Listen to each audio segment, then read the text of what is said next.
Reading, thank you.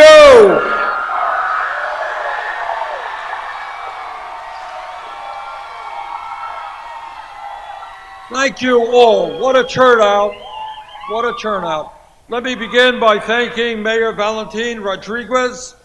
Let me thank Rainy Lake, Bernardo Carvajal, Andara Jesus, Marin, and all of you for being here today.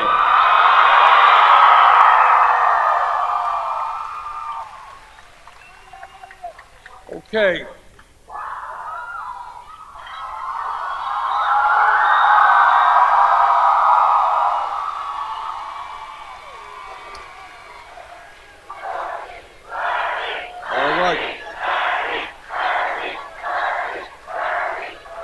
This is a large, loud, raucous crowd, kind of crowds I like.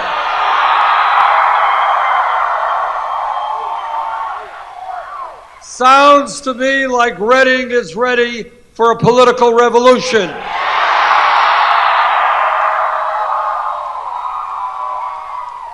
Sounds to me like you want more than establishment politics, you want real change.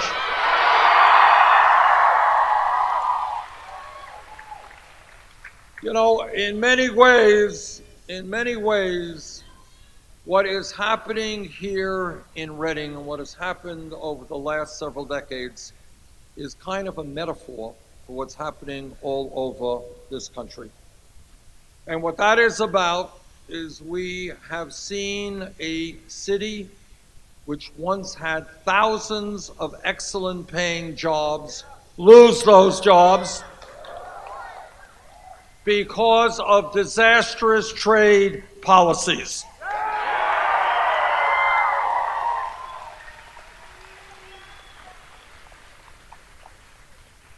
We have seen companies like Lucent Technologies, Dana Corporation, Ludens, Glidden, and Baldwin Hardware are just a few of the major corporations that shut down manufacturing plants in Reading and moved overseas, destroying thousands of decent-paying jobs. And what happens when good jobs leave, poverty increases, and what we have seen is since 1990, the poverty rate in Reading has more than doubled, going from 19% to 40%. Today, in the richest country in the history of the world, Reading and Allentown have two of the most financially troubled school districts in the entire nation. That is unacceptable. That has got to change.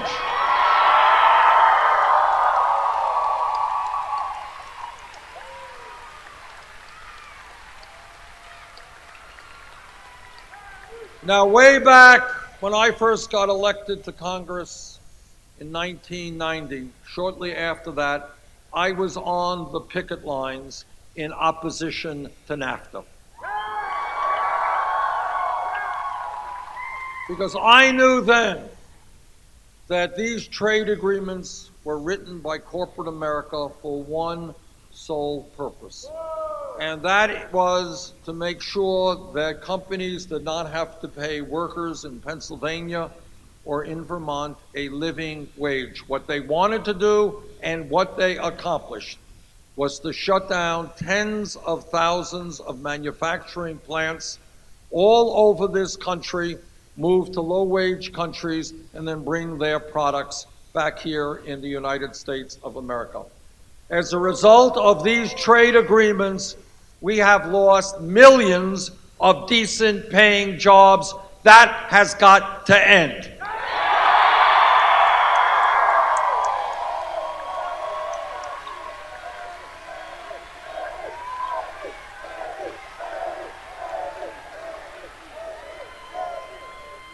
We need a trade policy which protects the interest of the American worker, not just the CEOs of multinational corporations.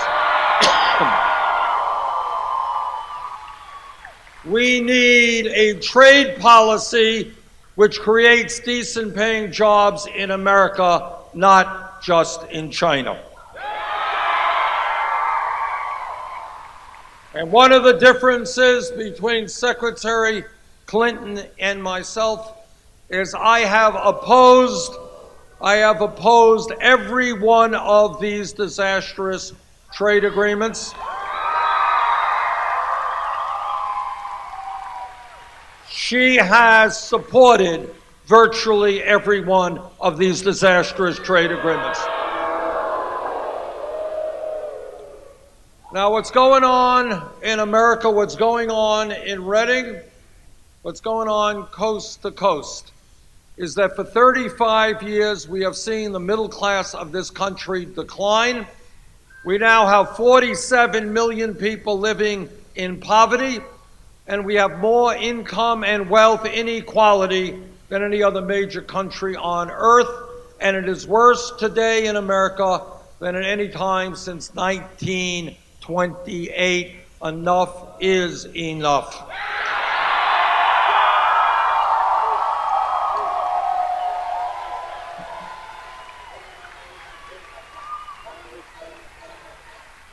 I see that we have some workers from the CWA here. Stand up, guys.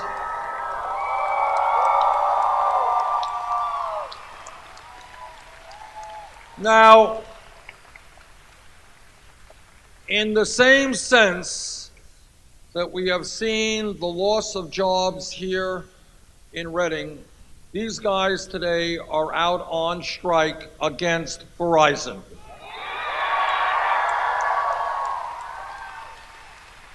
But I want you all to know that they are not only standing up and fighting for their own interests, they are fighting for every worker in America. Because Verizon is doing to them, or trying to do to them, what corporation after corporation has done to the American worker. In this case, they want to take away health care benefits that these workers have fought for and won. They want to outsource decent paying call center jobs to low wage countries. And meanwhile, while Verizon is trying to save money on the backs of their workers, they apparently have enough money to pay $18 million in compensation to the CEO of that corporation. And this is what goes on every damn day.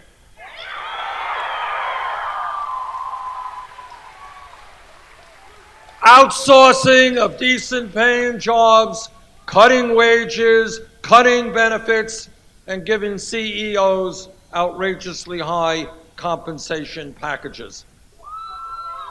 This is a corporate culture which is destroying the middle class of this country, and if elected president, we will change that culture.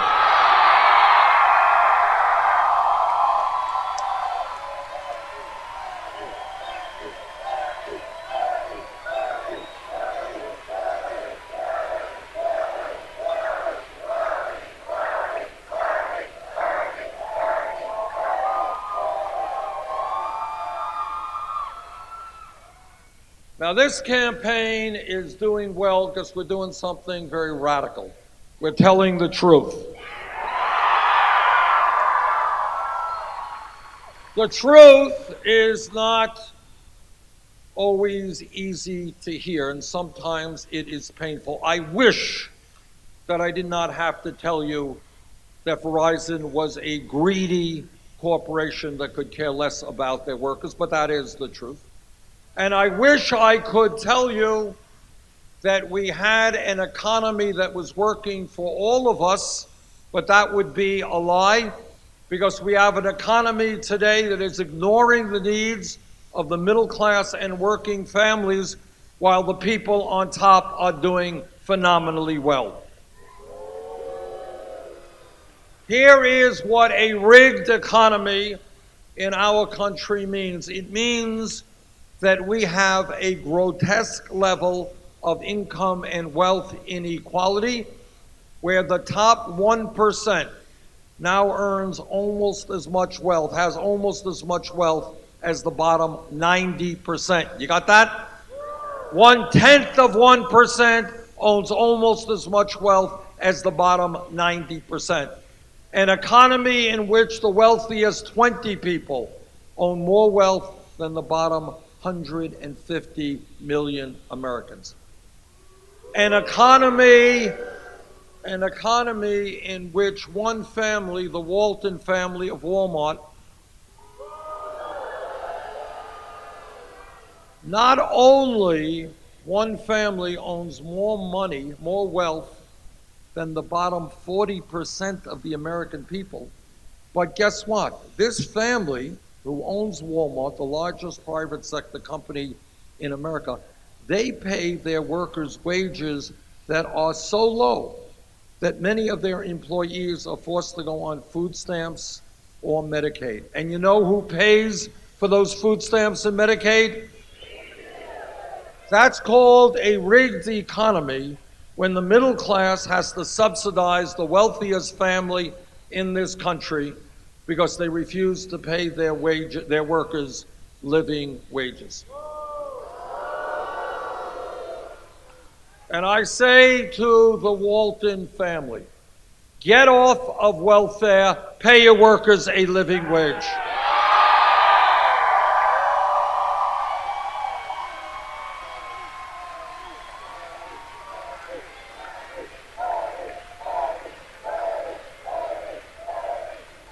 And when we talk about a rigged economy, it is not only a grotesquely unfair distribution of wealth, it is income as well. Now, what this campaign is about and what the political revolution is about is asking people to think outside of the box. Think outside of what the television and radio and newspapers tell you. Ask yourselves some hard questions. Here is a question. Why is it that despite an explosion of technology and an increase in worker productivity, why is it that most of our people today are working longer hours for lower wages? Simple question. Why is that? Why is it that in my state of Vermont and in Pennsylvania, we've got many people, they're not working one job, they're working 2 jobs or 3 jobs in order to cobble together the income and the health care that they need? Why is it, and young people will not believe me when I tell them this, check it out, Google it after the event, not now. And what you will find is something pretty remarkable. 40 or 50 years ago, in America, one breadwinner in a family, in those days often the man, one person could work 40 hours a week and earn enough money to take care of the whole family. Now, young people can't believe that. Because today, what do you got? You got mom out working, you got dad out working, you got the kids out working, but despite all of that hard work, and I hope you all know that we in America now work the longest hours of any people in the industrialized world. Japanese are very hard workers. We work longer hours than the people in Japan. But despite all of that hard work, listen to this, 58% of all new income goes to the top 1%. So the first thing that we have got to do together, and it's not that hard, is to create an economy that works for all of us, not just the people on top.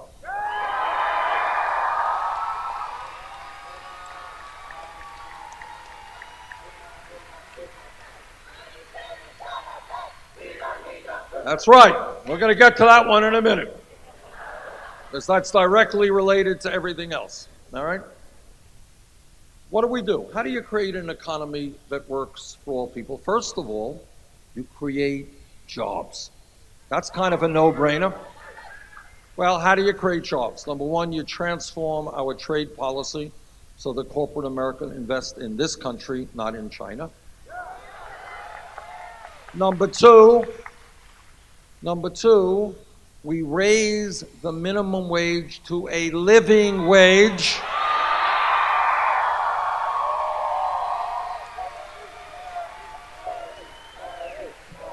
And to my mind, a living wage is $15 an hour. Thirdly, we understand that it is not acceptable for women nationally to be making 79 cents on the dollar compared to men.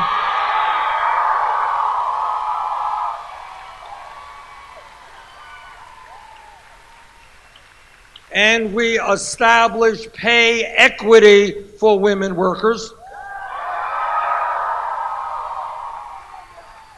Fourthly, we understand that in our country today, our infrastructure, that is our roads, our bridges, our water systems, our wastewater plants, our rail system, our airports, our levees, our dams, our schools, our housing stock, in many ways are crumbling. And that is why we need a massive jobs program to rebuild that crumbling infrastructure.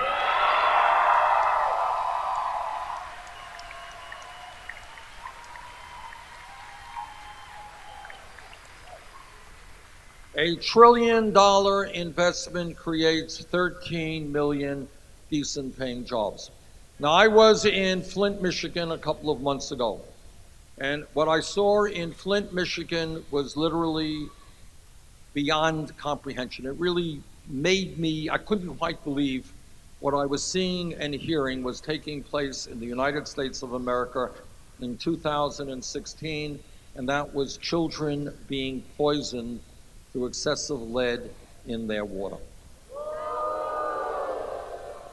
But it is not just Flint, Michigan. It is communities all over this country, in Pennsylvania, in Vermont, all over this country, where people are becoming increasingly nervous about the water they are drinking and giving their kids. This is the United States of America. We should have clean drinking water.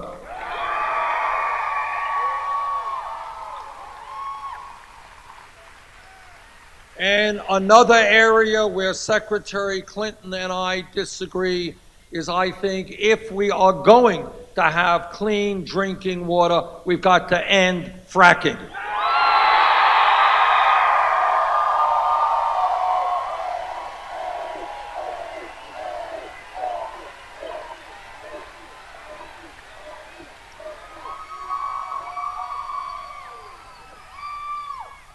When we talk about what's going on in this country, the most important thing that we have got to do is to defy the establishment and think big, not small.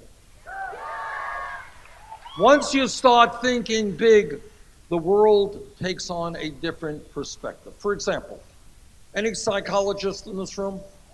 Okay, there's one.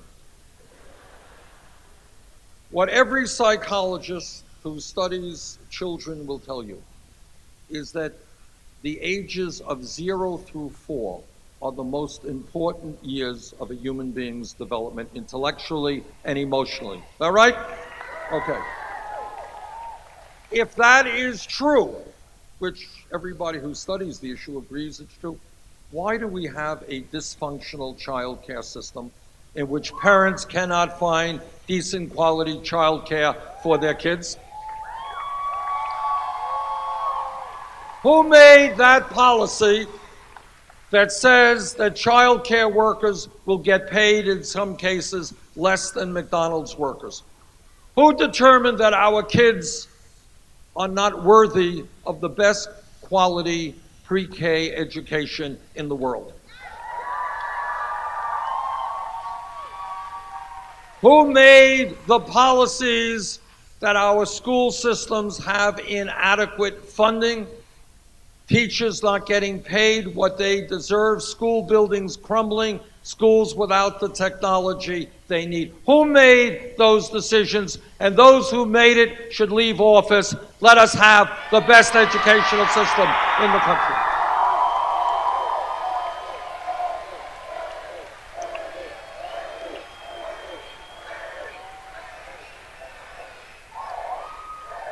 Who made the decision? Everybody here knows that today, in many respects, a college degree is the equivalent of what a high school degree was 40 or 50 years ago. Is that right?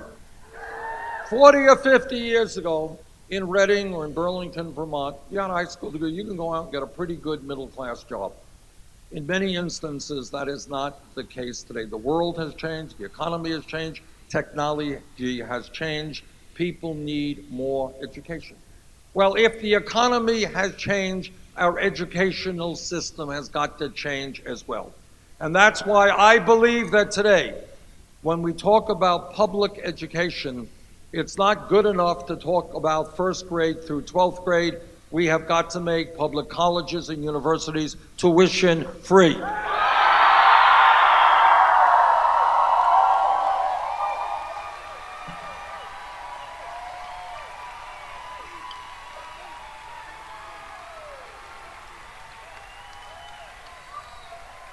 Is that think about it for a moment. Again, think outside of the box, not what the TV tells you what to think about. Is that a radical idea? Of course it is not a radical idea. When technology changes, education changes, people need more education. It is insane that we got hundreds of thousands of bright, qualified young people today who cannot afford to go to college. It is equally crazy that got millions of people who leave school deeply in debt, $30,000, $50,000, $70,000 in debt.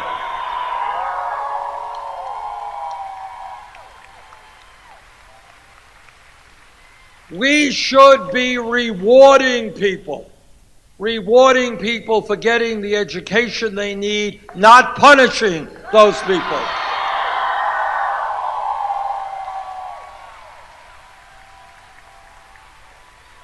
How many people here today are dealing with student debt? Raise your hand. Whoa, look around you. Millions of people struggling with student debt, paying off that debt year after year, decade after decade. Frankly, that's nuts.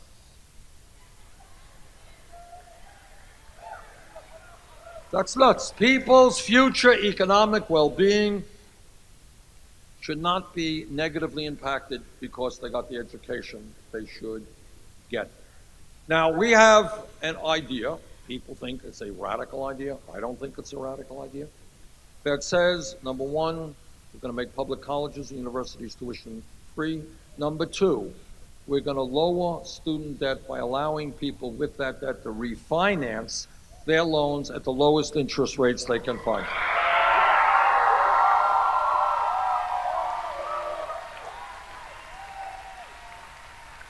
Now, here is the issue which defines this campaign. People say, well, Bernie, you're a nice guy, giving away free tuition, lowest student debt, very generous of you. How are you going to pay for all of this? And let me tell you exactly how we're going to pay for this. We have got to appreciate that over the last 35 years, there has been a massive transfer of wealth in this country from the pockets of the middle class to the top 0.1%, who have seen a doubling of the percentage of wealth they own. Got that? Redistribution of wealth, unfortunately, it's gone in the wrong direction, from the middle class to the people on top. I believe that as a result of the Wall Street crash of 2008, when the greed, recklessness, and illegal behavior, underlined illegal behavior, of Wall Street nearly destroyed our economy, Congress, against my vote, bailed them out. That's what we did. Now, I think that today we should impose a tax on Wall Street speculation.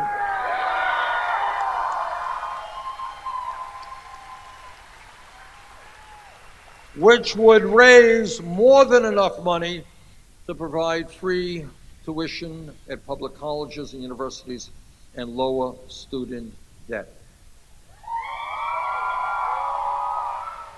When Wall Street nearly destroyed this economy, we bailed them out. Now it is their time to help the middle class of this country.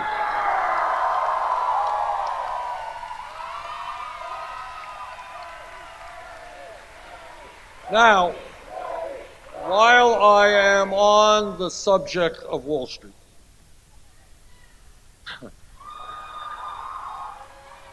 let me just give you an example of what a rigged economy is about and what wealth is about and what power is about in our society today. With relatively little publicity, it turns out that Goldman Sachs, one of the large financial institutions on Wall Street, paid a couple of weeks ago, reached a settlement with the United States government for $5 billion. $5 billion. Now, why did they reach that settlement? Well, as you know, they were selling worthless packages of subprime mortgage loans. They were running their company in a fraudulent manner, ripping off people and laying the groundwork for the financial collapse which impacted the lives of so many of our people. Goldman Sachs paid a $5 billion fine for their illegal behavior. Now, today, if some kid in Pennsylvania gets arrested for possession of marijuana, that young person will have a criminal record for the rest of his life.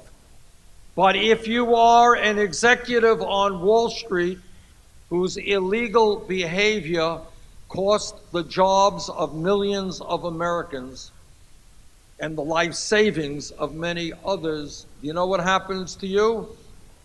Well, that's not quite right. You get an increase in your compensation package. That has got to change, and we will bring justice back to a broken criminal justice system.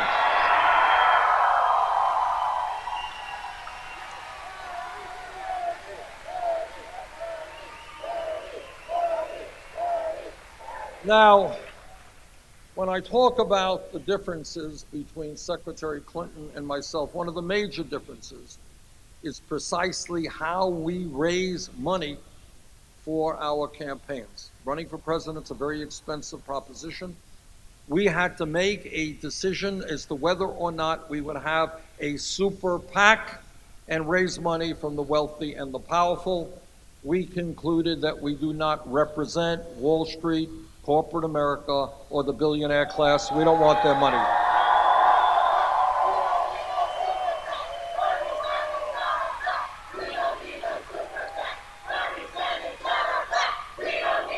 Right, you got it. They said it better than I did. But let me elaborate just a bit. We did not establish a super PAC, and we decided to do it the very old-fashioned way. We went to the American people and we said, listen, if you want to support a campaign which is going to stand up for you and your families, a campaign prepared to take on the big money interest, we need your help. And what has happened over the last 11 months, we have received in an unprecedented manner in American history over 7 million individual campaign contributions.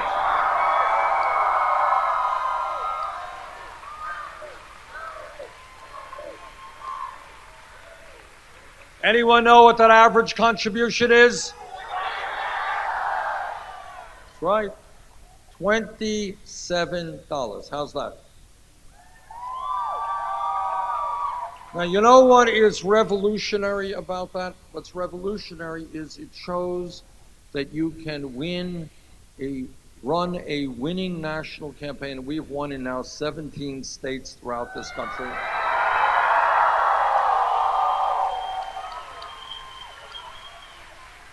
You can run a winning campaign without being dependent on big money interest. And that is profound.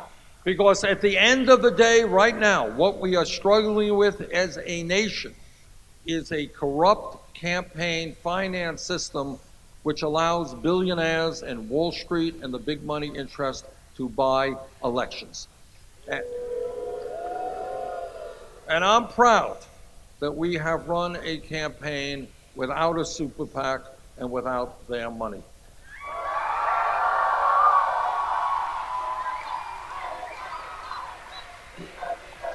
Now, Secretary Clinton has chosen to raise her money a different way with several super PACs.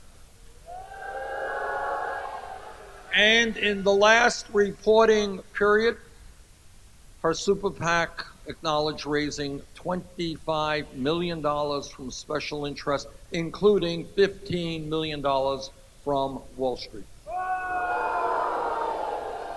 In addition to that, as you know, Secretary Clinton has given speeches on Wall Street for $225,000 a speech. Not a bad day's work. Now, I kind of think if you're going to get $225,000 for a speech, it must be a brilliant, insightful, world-shattering speech, don't you think? It must be a speech that will probably solve all of the crises facing our planet and then some. And it was probably written in Shakespearean prose.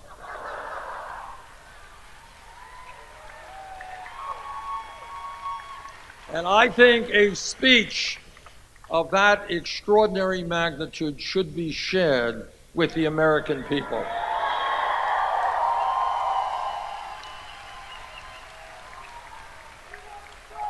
Now, Secretary Clinton, she has said, well, she has said that she is prepared to make her transcripts available if other people will do the same.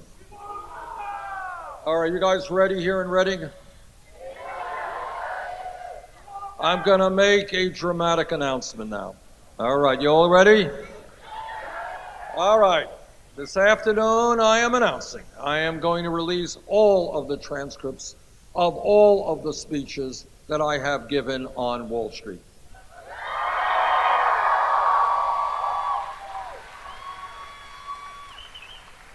And in order to be absolutely transparent, I'm going to share those speeches with you. Are you ready? Here they are. You got it?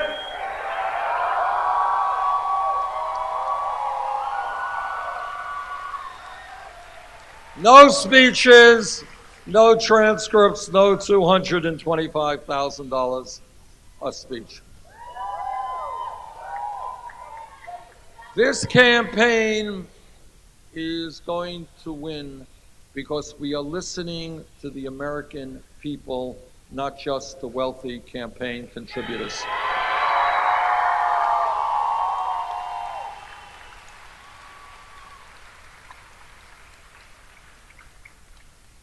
We are listening to our brothers and sisters in the African American community. You know what they are asking me? They're asking me, how does it happen that we have trillions of dollars to spend on a war in Iraq that we never should have gotten into in the first place?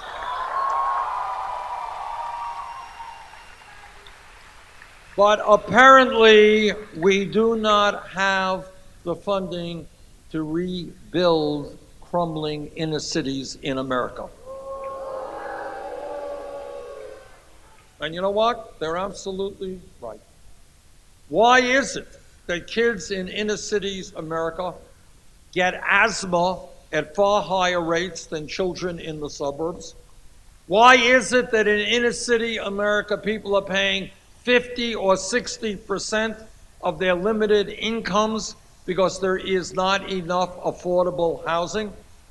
Why is it that the poverty rate, the unemployment rate, the incarceration rate is so much higher than in other parts of this country? So our pledge is to change our national priorities. No more tax breaks for billionaires. No more wars that should not be fought. Let's invest in inner cities in America.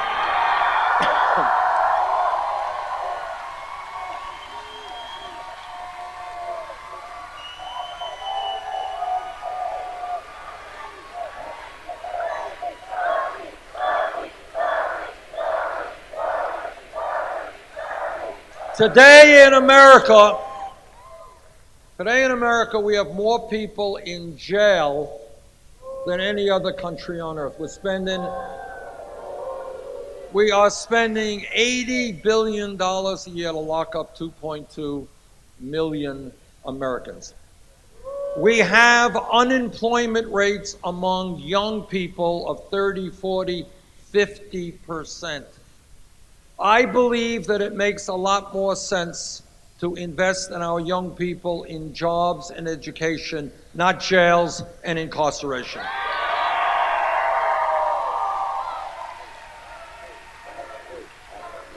This campaign is listening to our brothers and sisters in the Latino community. There are 11 million undocumented people in this country. Many of them are being exploited because if you are a worker and you do not have any legal rights, your employer can and will cheat you. You will not get the minimum wage. You will not get what you are entitled to. And that is why I believe we need comprehensive immigration reform and a path toward citizenship.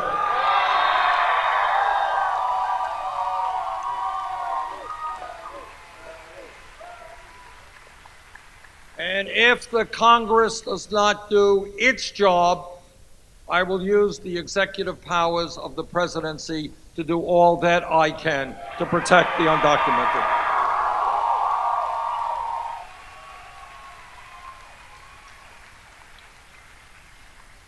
Now, I also believe that when we talk about criminal justice, we have got to end corporate ownership of prisons and detention centers.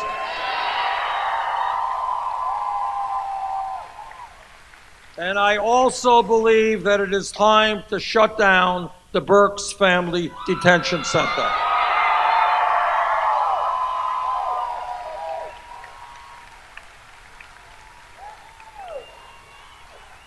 The government should not be in the painful and inhumane business of locking up families who have fled unspeakable violence in Honduras, Guatemala, El Salvador, and other countries throughout the world.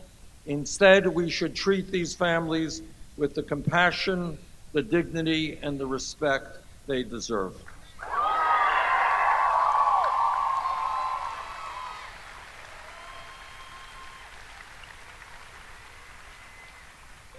This campaign is listening to a group of people whose voice is almost never heard, and that is the Native American community.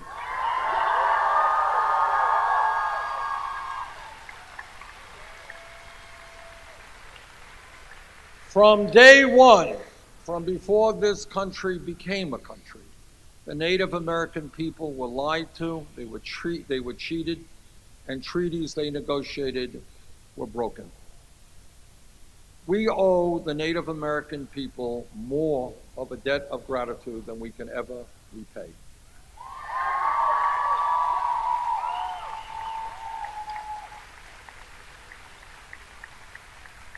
They have taught us a whole lot of things, especially that we as human beings are part of nature, that we have got to live with nature, and that our species does not survive if we destroy nature.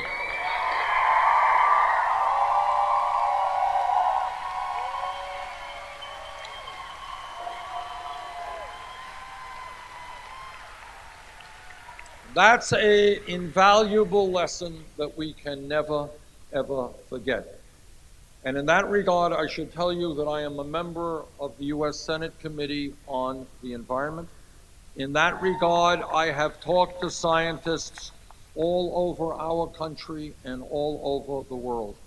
And what they have told me almost unanimously is that climate change is real. It is caused by human activity, and it is already causing devastating problems in our country and throughout the world.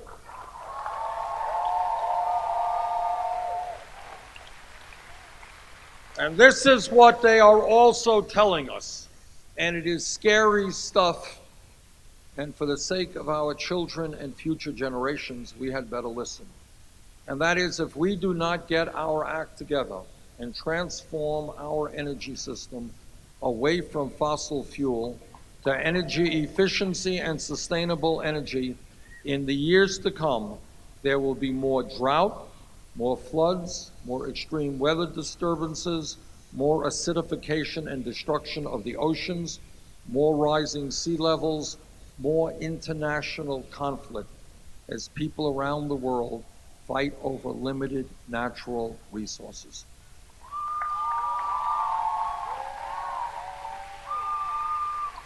This is a scary situation, and we have got to act and act boldly.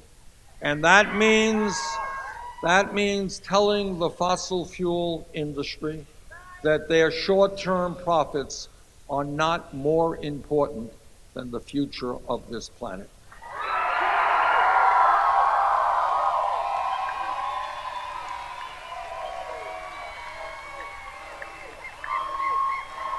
Now, when we think big and not small, certain questions arise. And one of the important questions that arises is, how does it happen that in our great country, we are the only major nation on earth that does not guarantee health care to all people as a right?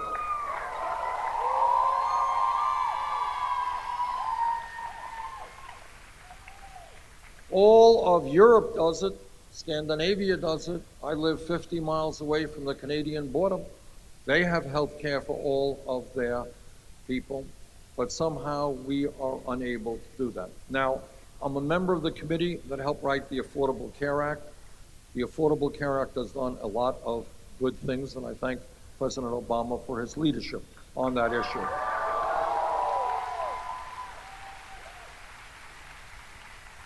The Affordable Care Act has ended this obscenity called pre-existing conditions. 17 million more people now have health insurance. And we have ended price discrimination against women. But today, despite the gains of the ACA, 29 million people still have no health insurance. Many of you are underinsured with high deductibles and high co-payments.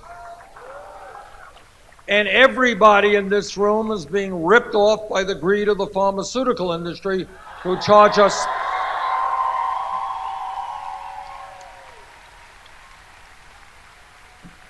the highest prices in the world for prescription drugs. You want to hear crazy? Crazy is 1 out of 5 Americans who get a prescription from their doctor are unable to afford to fill that prescription. That's crazy. Crazy is elderly people in Pennsylvania and Vermont cutting their pills in half because they don't have enough money to buy the medicine they need. Meanwhile, on top of all of that, we end up spending far more per person on health care than do the people of any other country, and our health care outcomes are not necessarily better.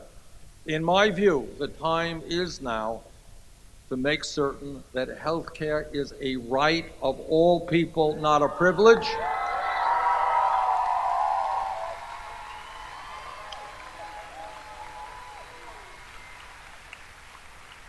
which to my mind means that we should establish a Medicare for all single-payer program.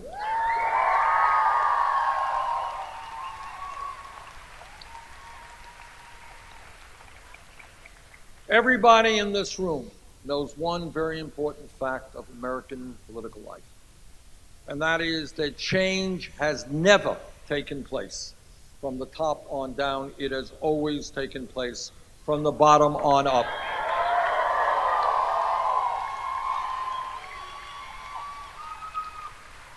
That is the history of the workers' movement. 100 years ago, workers working 7 days a week, 12 hours a day, fired arbitrarily, children working in factories, but working people came together and said, we will form trade unions to protect the needs of working people.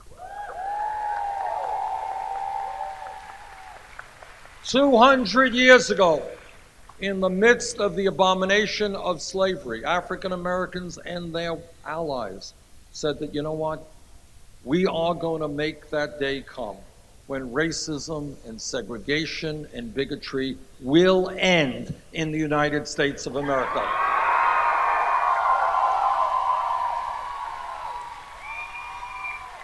And how many of those heroes and heroines were killed, went to jail, were beaten, lost their jobs? We will never know. But change came about because people by the millions stood up and fought back. We forget. Today we forget. Kids don't know. 100 years ago today, women in America did not have the right to vote, did not have the right to get an education that they wanted, did not have the right to do the jobs they wanted less than 100 years ago. But women stood up along with their male allies, and they said that in America, women will not be second-class citizens.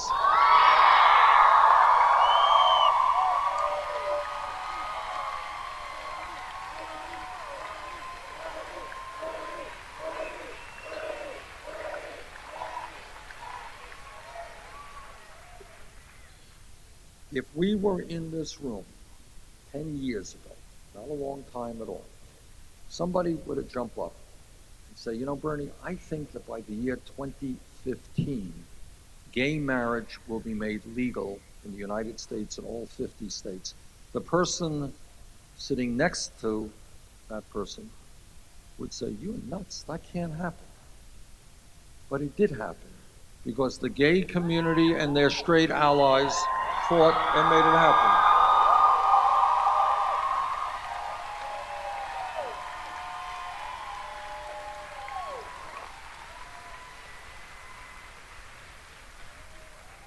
That's, if we were here, I want you to think about this, 5 years ago, which is no time at all, somebody jumps up and says, Bernie, you know, the $7.25 an hour minimum wage, it's a starvation wage.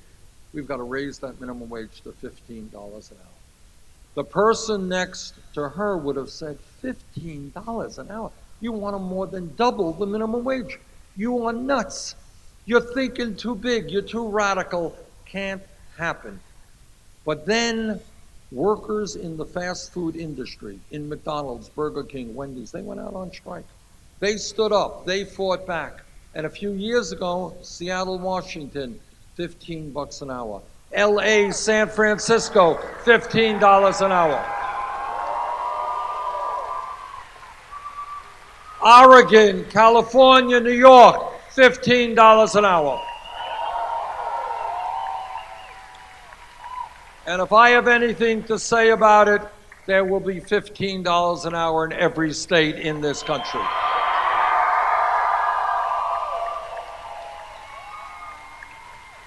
But here is the point. The point is that the status quo can change if people are prepared to stand up and fight for change.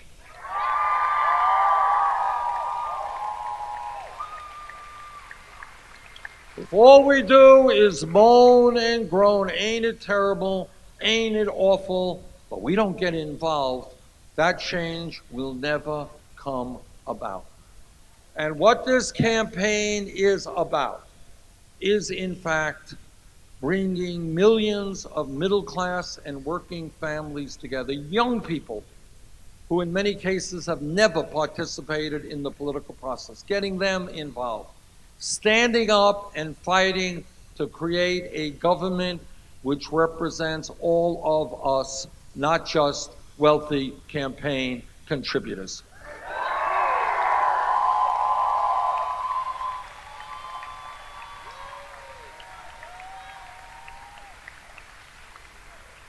Brothers and sisters, on Tuesday, there will be a very, very important primary here in Pennsylvania. What we have learned in this campaign is when the voter turnout is high, we win. When it's low, we lose. Let us have next Tuesday the highest voter turnout in Pennsylvania history. Thank you all very much.